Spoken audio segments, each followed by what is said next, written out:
coaching Division 1A basketball is as competitive as it can get in the NCAA.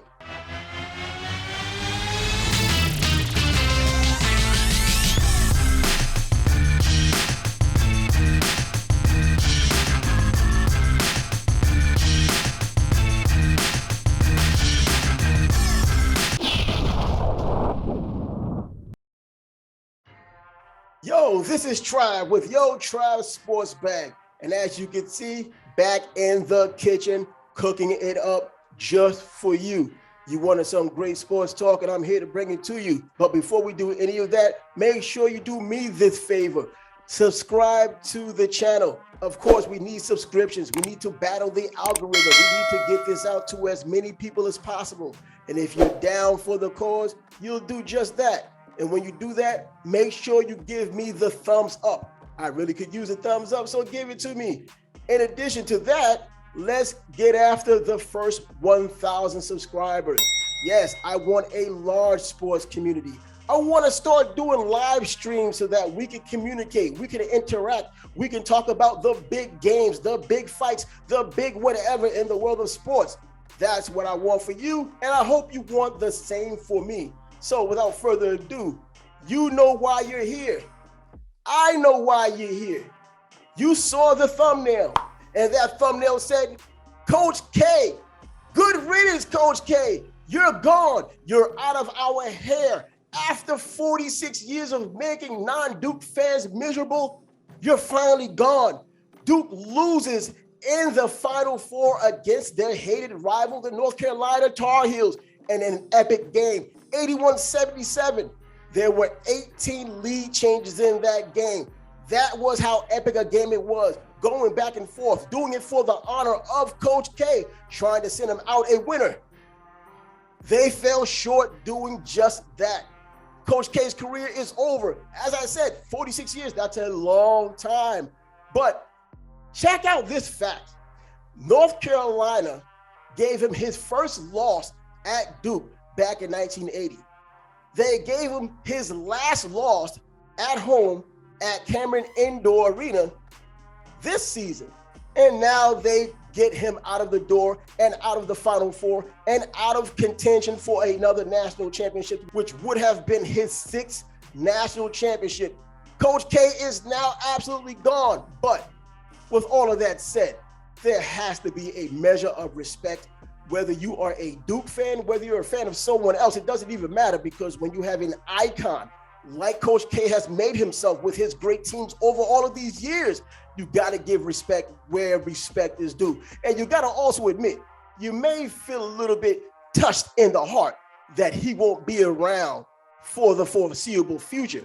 At all on the sideline, trying to be a coach, he won't be in that capacity anymore. John Shire has taken that reign from him, and I'll get into that a little later in the show. But 5 national championships, this is what Duke had.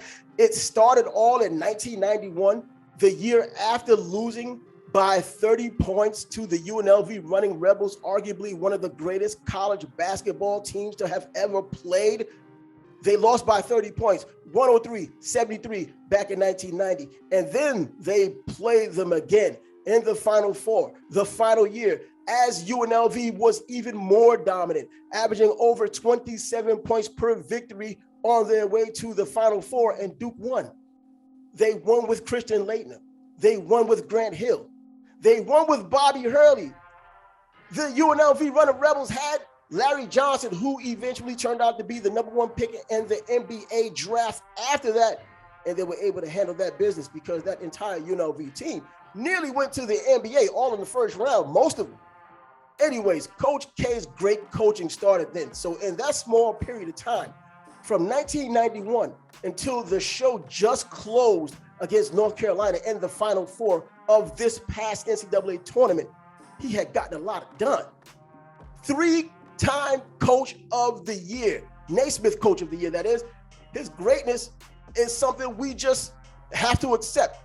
You don't have to like him. You can do all the hating you want, but the numbers don't change.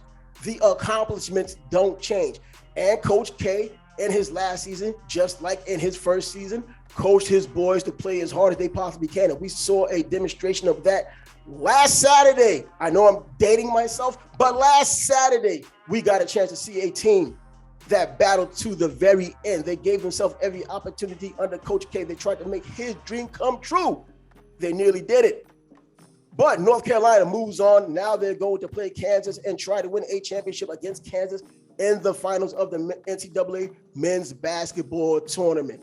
And as I mentioned, when you have a great coach, you got to look at the numbers, because this is a game of numbers, whether it's his salary, which is a huge number, which is his wins or losses, which are numbers. We have to take those things into consideration. And in that regard, Coach K has 1,170 wins as a college basketball coach. That's absolutely, positively insane.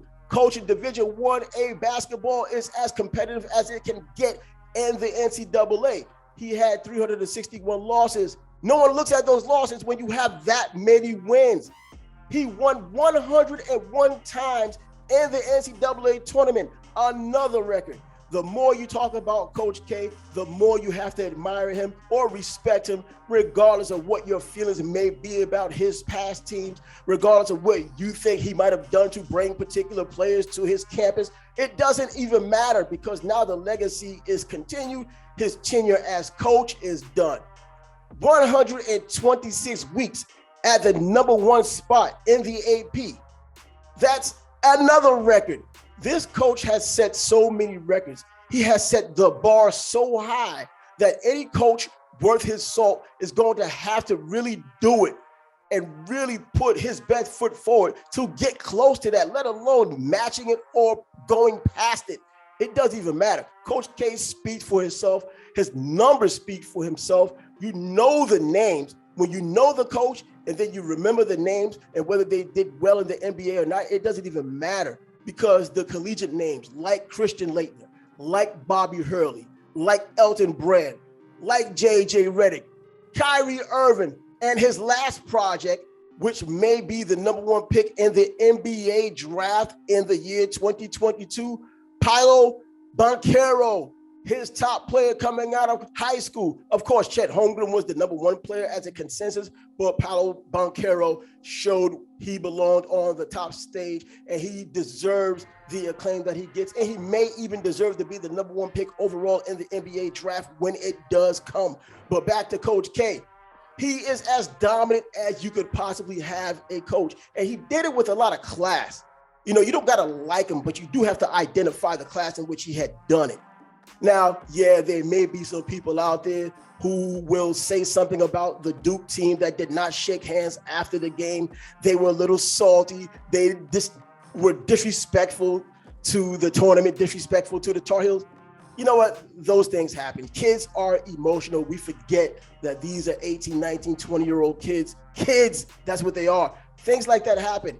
Yeah, Coach K may have to take some blame for it, but come on, that's not going to define his 46 years of college basketball coaching, 41 of those years at Duke University. He was an icon. He is an icon. And if you had a Mount Rushmore of coaches who were great in the collegiate ranks, he has to be a consensus #1. John Wooden did what John Wooden did, but Coach K, I think, had more hurdles based on recruiting being what it was and what everything is now as it pertains to college athletics, not just basketball. A lot more to contend with these years, rules, regulations, and otherwise. Keeping players that stay for 4 years or keeping players as long as you possibly can when you have players who want to leave early. Coach K kept a lot of his players playing their entire tenure at Duke.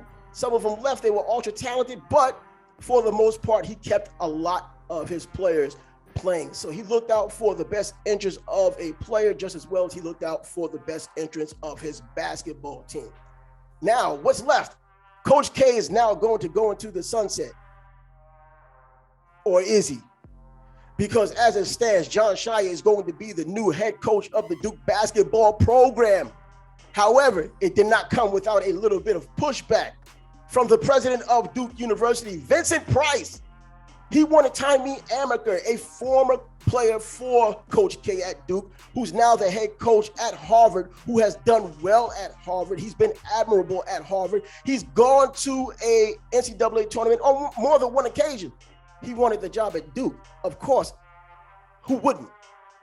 But Coach K chose Shiler, his hand-picked assistant head coach, for the job.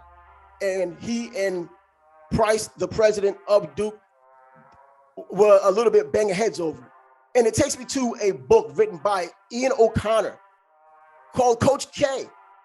And in that book, it also says how Coach K wants to keep a little bit of control, if not a lot of control, even after he's gone.